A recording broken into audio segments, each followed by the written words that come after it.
Padaan-daan to sa FYP ko, kaya eto, binili ko. At ang ganda niya, mga Mima. Kaya sabi ko, bibili ako noon. At alam ko magugustuhan nyo rin to, mga Mima. Ito. Tara! Kulay black yung binili ko, pero sobrang dami nilang mga available na kulay.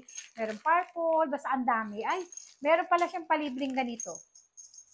Nagtatawag ng swerte. O, di ba? Ang ganda. Eto na siya. Oh, eto siya, oh. Kulay black. Kasi nga, black is maswerte sa pitaka. Pero kung mahilig ko sa mga di kulay, marami sila.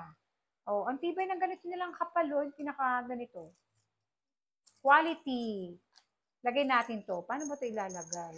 Mura lang to mga Mima, bumili kayo. Kasi dalawa na yung pitaka nyo. At may libre pa siyang, oh, di ba? Nabuhayan ng loob. Tingnan natin yung quality ng tela. Uy, ang ganda. Tingnan nyo. Ang ganda ng tela ng pitaka na to. Oh, tingnan nyo. Tapos yung kabila, ang bango. Meron daw itong, ano kagaya na pitakang mamahalin. Oh, ang ganda. Ang ganda niya. Ayan, sakto. Wristlet. Ayan, o. Pagka aalis ka at gusto mo, ito lang yung dala mo.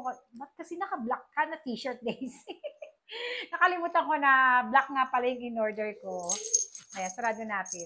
Pero buti na lang, may palibre silang ganito. Nagkaroon ng kulay. Ayan, o. Ang cute niya. Gusto ko dito, ito talaga. Oh. Ang cute. Pwedeng lagayan mo to ng mga cards mo kasi kasya yung cards, nakita ko, dito ilagay ng pera mo, di ba? O kaya dito yung buo mo, yung mga papel na pera, dito naman yung coins mo. May ibang kulay nito mga Mima. Ang cute niya. Magkano mabili ko rito? Kalimutan ko na. Lagay ko sa yellow basket.